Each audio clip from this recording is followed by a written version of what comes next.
phenomenal viewers, listeners, and supporters. I am your host podcast, Bree, and I am so excited to be here. If you're a new audience member, we are so grateful to have you. Welcome to another episode of Connected, where we discuss all things mental health, recovery, employment, and stories. Before we dive into this episode, this is sponsored by Contra Costa Behavioral Health Services and John Muir. In our next 4 episodes, Connected will be focused on the BIPOC community, sharing personal anecdotes, facts, and awareness from specialists around the Bay Area. Today's special guest is Anh Thang, who holds many roles. Her background is in academia, American studies, public health, ethnicity, data analysis, and much, much more. She's used her skills in data analysis to implicate a plan on how to measure cultural equity, making a significant difference with the Government Alliance of Racial Equity. John Muir is now where she does most of her work with Jamie from our last episode and continuing to make a difference with underrepresented communities. Welcome on. Hi, thank you so much for inviting me. Of course. I'm going to have fun with this episode because I just want to talk about you being Polish. I love talking about how I'm Polish. I just want to touch on that for a brief minute, and then we can get into the serious things. Of course. But it's an interesting dynamic because Anh is Vietnamese, and she was born in Poland. Actually, I was born in Vietnam, but I grew up in Poland. Yes. Okay. Sorry about that. Thank you for the clarification. But she was born in Vietnam, and then her family, due to the Cold War, had to go to Poland, and where your family got like their education and things of that nature, and kind of resided there. And then she came to California, and then she came to the Bay Area to come hang out with us. And that is why she is here today on this couch. It's actually quite amazing to hear my life journey in 3 sentences, all the locations. So this will be fun. Yes, very, very well traveled. And that gives you more credibility because you have real life experience, and you're not just book smart, but like you've actually traveled and experienced different cultures and being a different culture from where you're from. So it's very cool. Very interesting. Thank you. Yeah, no worries. So, just really quickly, what compelled you into public health, and is there a particular significant story or event that got you started? I don't think there was one significant event. My road to public health was actually quite roundabout. I did not plan to be in public health, right? Yes. When I went to graduate school, I planned to be a professor teaching literature, out of all things. And so I did my dissertation in Vietnamese diasporic literature. If you ever want to read it, it's 230 pages, available through the USC library, on literature written by people of Vietnamese descent in France, in Germany, here in the United States, in Australia. And what does it mean to have this like diversity within a community that has been propelled to leave because of the war, right? So I did not plan to do anything else until I graduated. And that was right around 2011, 2012. Okay. 2008 happened, which means that all tenure track jobs in the academia disappeared overnight. At one point, I was adjuncting at 4 different schools across the Bay Area, making below poverty. And I decided that that is not the way that I wanted to lead my life. So I was looking into different ways that I can use my knowledge outside of academia. And it so happened that I found a fellowship through the American Council for Learned Societies that places people with PhD in humanities in the public and nonprofit sector, with the understanding that the skills and the way that we think could benefit, right, those other sectors. So I got my fellowship at the San Francisco Arts Commission, which was wonderful at the time. They needed somebody to do impact evaluation of this one grant program that was meant to benefit arts organizations and artists from historically marginalized communities, so Black, Latino, Asian American, female artists, right? So they were supposed to receive this funding. And so I went and did a program evaluation, realized that there was not enough data in order to measure the impact, and then stay on with them as a data analyst and program evaluator. And while I was there, the city and county of San Francisco underwent this transformation where they really wanted to understand the role of local government in serving not some part of the population of San Francisco, but everyone, right? So there was this drive for more equitable practices and thinking in local government, and I was part of that work, and I realized that what I have learned in grad school actually is very applicable, right? The way that we think about communities, the way that we think about historical processes as the ones that shape current events and the way that people's access to opportunities is really sometimes the result of historical forces that continues to take place today. So I was very happy with the San Francisco Arts Commission until one day I saw a job posting for a director of wellness and equity at the San Francisco General Hospital. Okay. And that was the first time that I was like, oh, like diversity, equity, inclusion is kind of like a job, a career path. Right. And I always say that like in academia and also in arts and culture, that the work that we do is not life and death, right? It's like it is impacting a lot of people, but it's not like if I don't come to the work one day that somebody is going to die. Right. In healthcare, if you don't do your work well, it actually result in shorter life expectancy for people, right? In some people not getting the care that they need in order to survive another day. And so I always describe myself as a bit of like an impatient procrastinator, where I'm like, I want to see impact. That. I want to see impact. In academia, sometimes it takes 2 years to publish an article, and you wait another 10 years for that article to be read and quoted. I have emails from students that I taught 10 years ago that finally understood what I mean during that one lecture 10 years ago. Right. But in healthcare, sometimes if you make the change right, you can see the impact right away on the way that the patient is being cared for the next day, right, in the next patient room. And so for me, my road to healthcare really is that search for impact in a way that you can see, you can feel, because sometimes if you cannot see that change, it can be really disheartening, and Absolutely. I am not okay with that. Yeah. Yeah. We like to see our hard work come into fruition. I think that used that word, right? Fruition? Yeah. Fruition, yeah. Fruition. We like to see it come into fruition soon as we do something. We like that instant gratification as well. And so when you don't get that, it makes it kind of hard to keep going. Carry on, yeah. Carry on. So I mean, that's interesting that you brought that up. Thank you for giving us some background and a little bit more clarification that I did not get in the 3 sentences. What you do. I appreciate it, you answering that question as well. So we're going to take it a little bit back to Poland because I like I said, I do want to talk about that a little bit. What was your experience like growing up as a Vietnamese person in Poland? Was it hard for your family to cultivate community and stay connected to your roots, or how was that?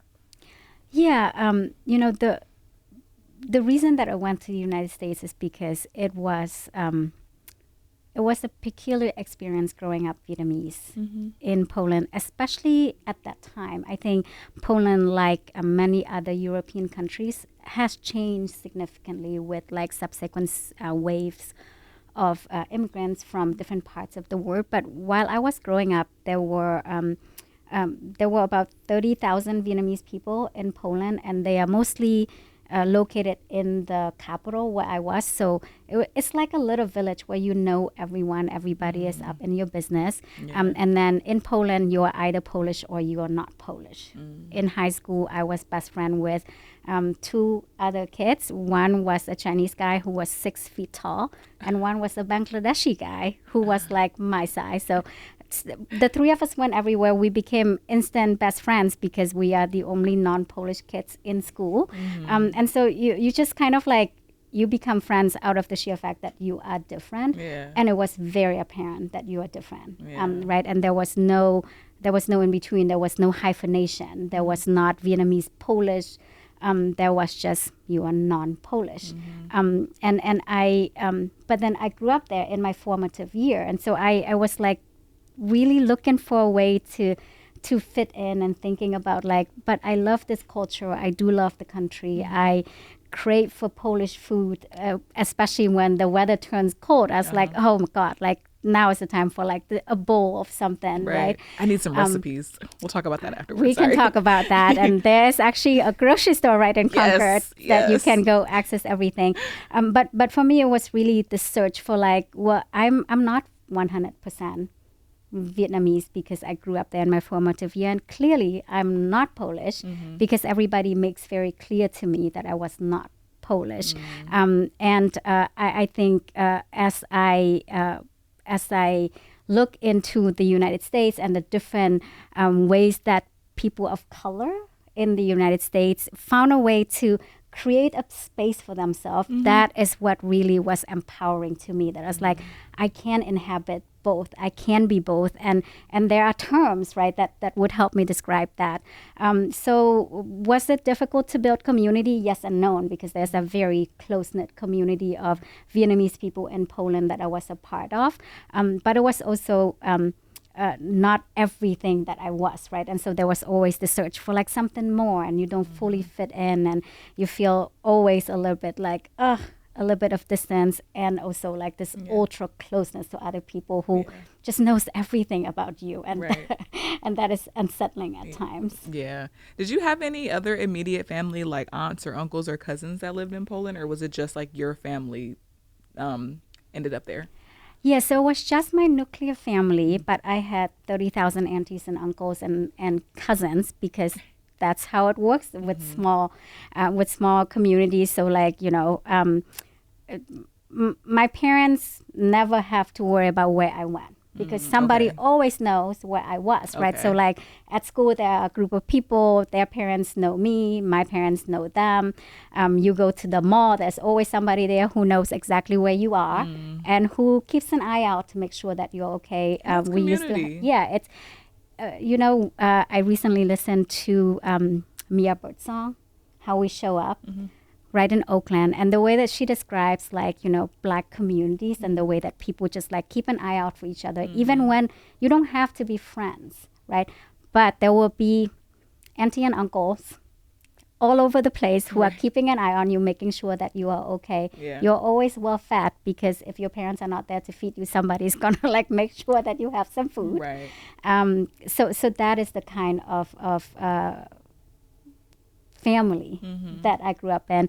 At the same time, my children now have access to their grandparents, and that's what I realize, how much of that connection to like an elderly figure I have missed in my childhood, that I never had that access, right? I never had that person in my life who can like impart their wisdom, their culture, the tradition onto me in a way that my children now are lucky to have, because my parents can be here even though they live in Poland. They can come at least once a year, and the other set of grandparents are in Southern California, so we can go there for like holidays, for example. I think that is what is missing, like that lineage, that sense of lineage and culture and tradition. Absolutely. That's funny. I think it's very important to point out that in California is just so different compared to the rest of the United States, just because we're so diverse. And I was born in Ohio, but I've been out here since I was 2 years old. So this is home to me. But my mom grew up in Ohio. And so she would always say, like, I didn't even know what a Filipino was until I came to California, because in Ohio, it's really just black or white. I know there's some cities that have like maybe some Somalians, or like maybe just like a certain kind of community that is there. But like for the most part, she was like, we had one Chinese girl in our high school, and that was just that. She was like, I didn't know about all these different sectors of Asians or of just any other community except for just, you know, black and white.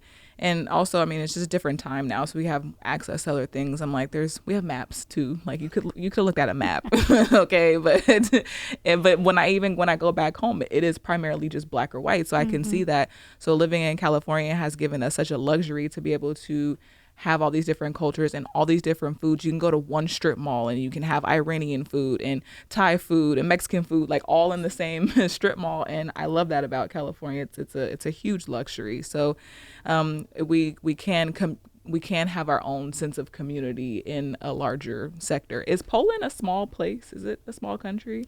It's actually not that small. So if you look on the map, the size of it, the size of it is, akin to Germany. Mm-hmm. It's bigger than Austria. It's bigger than a lot of the more popular places. Yeah, the places that people go to for tourist reason, right? Gotcha. People don't think that much about Poland, even though I'm super biased, but I think Poland is beautiful. It has, access to the Baltic Sea. Mm-hmm.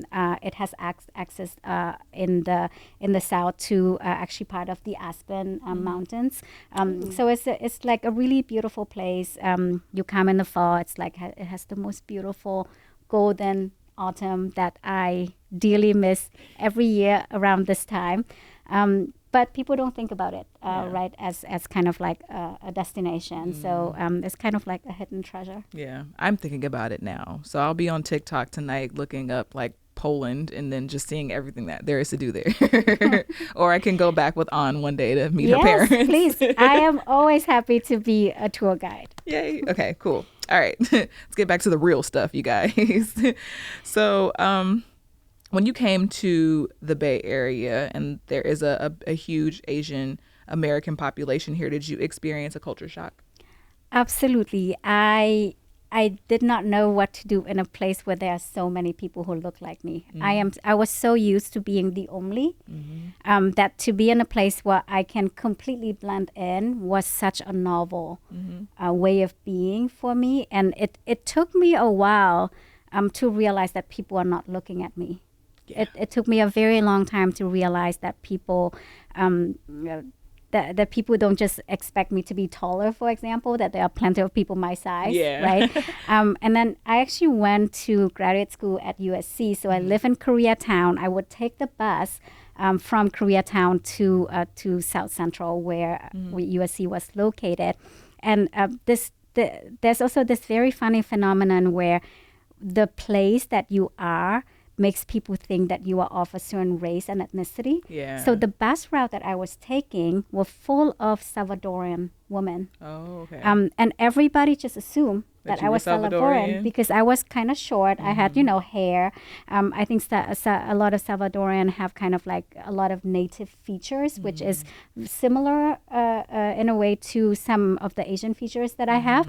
And so everybody on that bus, again, like talking about food and like community, the ladies there would feed me on the bus because they assumed that I was a student and didn't have money, and I would be given fruits, just like take a mango. Right. And I was like, and they would feel bad for me that I did not speak Spanish because they're like, oh, she's probably like, lost her roots. Right. So they didn't even blame me. They just fed me on the bus. And so for the longest time, I was like, oh, this is so interesting. You can blend in, but you can blend in into the circumstances in that the space and the location that you are in and the cultural context can make people think that you are something else with no question, and that's totally okay for you to like blend in. Yeah. And that was beautiful. After growing up and always stand out in one way or another. I took advantage of it fully, where I'm like, nobody knows who I am. You're and right. This is it could be whoever I want. Yes. I'm a Salvadorian by day, and I'm a Vietnamese by midday, and then I'm Polish by night. Exactly. So you could be whatever you want. Now that I'm noticing, you do have a lot of native features. I could see how someone would see that. It's funny because like my uncle, he came and visited me from Virginia. I don't know really the demographics of Virginia. I'm assuming it's probably just straightforward, but he was just like, coming out here, I don't know what anybody is. And I didn't think about it until after he came. He was just like, I don't know. I just don't know. And I'm like, yeah, we're just kind of living and vibing out here. I don't know. We're just kind of out here. I don't know how old anybody is nowadays. I don't know what you are. It's just you're human to human now. And then it's even kind of sticky to say things like that as well, because you don't want to take away from when people say like, oh, I'm colorblind. And it's like, I just look at the human. It's like, when you say things like that, you can take away from their actual heritage and like what they've actually went through instead of just like, oh, I don't see color. It's like, no, acknowledge their family struggle, their family history, their culture and stuff like that. So I don't want to say that, but we're out here just vibing and and just living with each other and trying to figure it out. So that's, oh, sorry, go ahead. I mean, a different way of thinking about that is the testament to race is a social construct, right? That the way that people are being perceived as a certain race and ethnicity depends very much on the social circumstance in which you see them and in which you are socialized to think about race and ethnicity. Again, growing up in Poland, I have very little reference for race and ethnicity, right? As I said, you are either Polish or you're not Polish. You are German or you're not German. And then beyond that, everybody else is kind of like, you're the foreigner. And then to come here for me, it's like, oh, I have to distinguish myself, right? Like, I'm Asian, but I'm also Vietnamese. But I'm also Vietnamese from the north, which makes me very different from a lot of Vietnamese Americans who came here as part of, after the war, through a very different historical context, right? Our social understanding of how Vietnamese we are and why we are Vietnamese is very, very different. Oh, okay. And so there is diversity in every group, but the way that we think about race and ethnicity is kind of monolithic. All Vietnamese are the same, or Asians are kind of the same, right? Like, all Black people are kind of the same, when within every group, even within the group, there's so much diversity, there's so much heterogeneity on how we think about ourselves. And once you take yourself outside of it, then you can say, yes, well, race is a social construct. We understand the historical context that leads us to think about each other in a certain way, but every day we have a chance to change that. Yeah. Did you ever feel like a sense of like identity crisis coming here? Oh, in so many different ways. Yeah. I don't know how many identity crises I actually went through as a child, because, you know, like you waver, right? You want so much to fit in, and you're like, you cannot fit in. You get angry, and you're like, I don't want to fit in.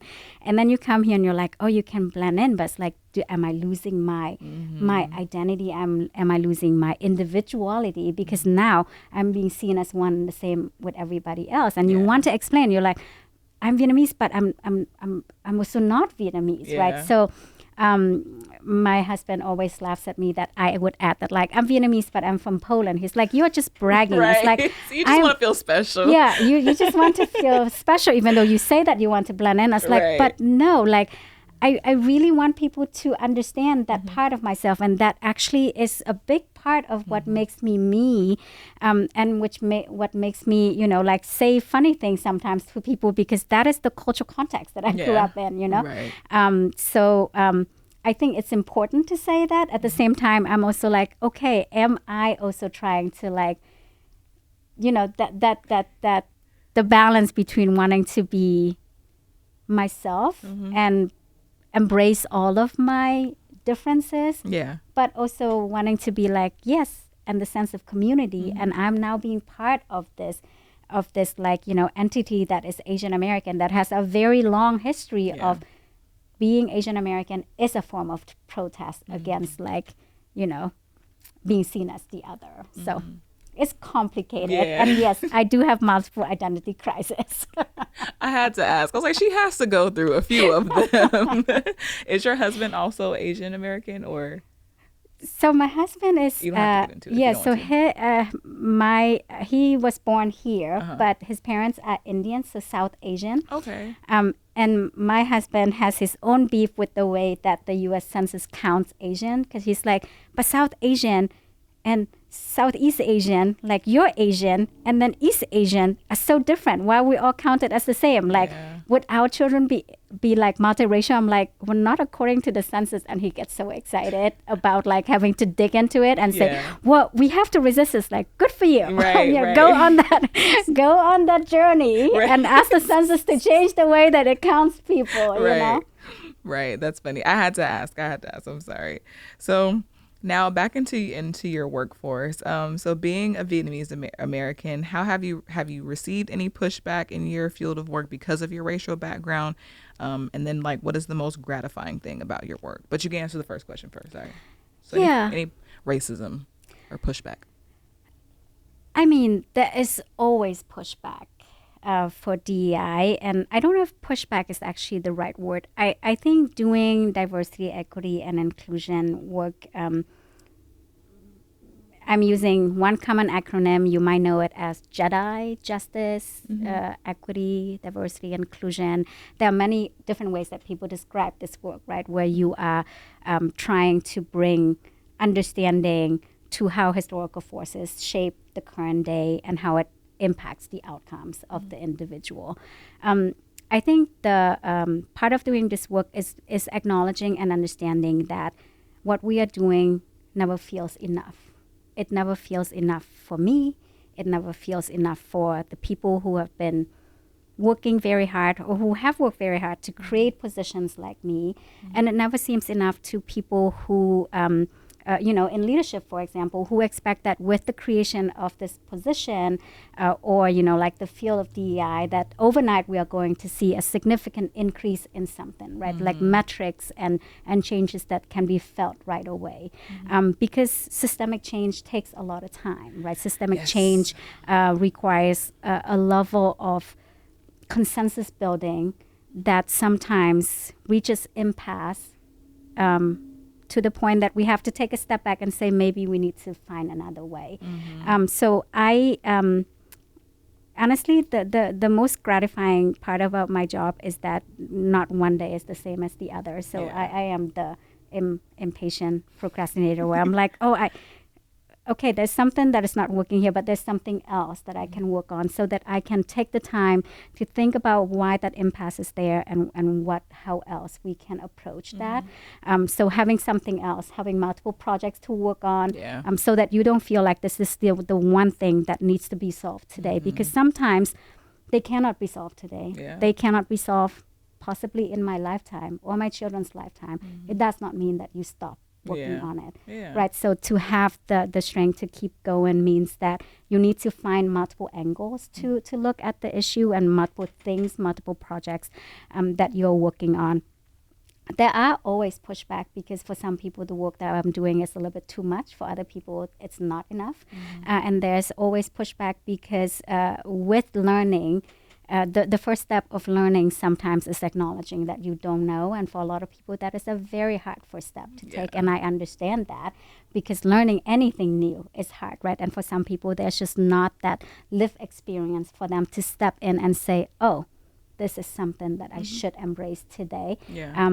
But when that happens, that is the gratifying part, right? And so I told you that I have students emailing me 10 years later to say, you know what, I finally understood what you said 10 years ago. I don't even know how they found me, by the way. They found me on LinkedIn and they're like, Professor Dao, I don't know if you remember me. I do not remember you. I taught you 10 years ago. But it's like there's something that you said 10 years ago. And sometimes I have coworkers coming to me and say like, oh, like, the podcast that you assigned the other day or like the lunch and learn makes me think about that, and then I had this great conversation with my child about that, and then it comes back to how they interact with each other. So those things, those like on a personal level, changes does happen.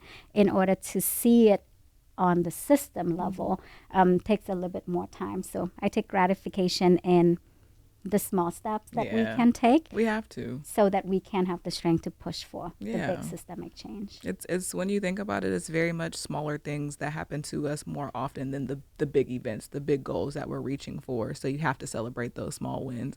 And this actually takes me to my last question. So being in your field of work, it could be very emotionally taxing, physically taxing. So how are you taking care of your mental health and yourself? Great question.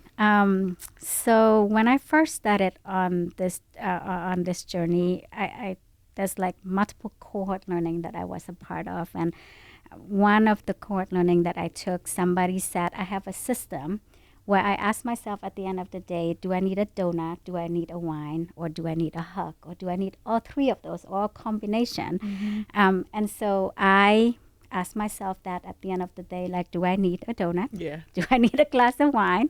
Do I need a hug? And then I have learned to ask for those things. I was like, today I need a hug. Can you give me a hug? And usually you get a hug, right? And then I have circles of people to whom I go to when I'm confused, when I'm feeling tired, exhausted, hopeless, burnout, so that I can share. And most of the time, these are also the people who do the same thing, and they would lift me up, put me together if I'm falling apart. And the promise we make to each other is that I would do it for you next time you are falling apart. And you need those circles, you need those communities. And the last thing is that I keep in mind that I'm doing this not just for myself, but also for my children. For those of us, who I think for those of us who grow up without that lineage, right, that sense of lineage that I can have, I want my children to feel at home here. I want them to be able to embrace all the difference, to feel like they can be both and a lot of the work that I do is to make sure that they can feel safe and comfortable being themselves, whoever they are. And that is what keeps me going and gives me that bigger purpose to keep pushing. Absolutely. Well, thank you so much for such a fun episode and for doing this and being here and doing the work that you do. We really appreciate it. And just go ahead and send on a message on LinkedIn as well if you felt like that you could relate to this episode. She will probably read it in 10 years or tomorrow. Who knows? But once again, this was another episode of Connected. Don't forget to subscribe, share, and tell your friends about us because we are here. See you guys next time. Take care. Thank you so much.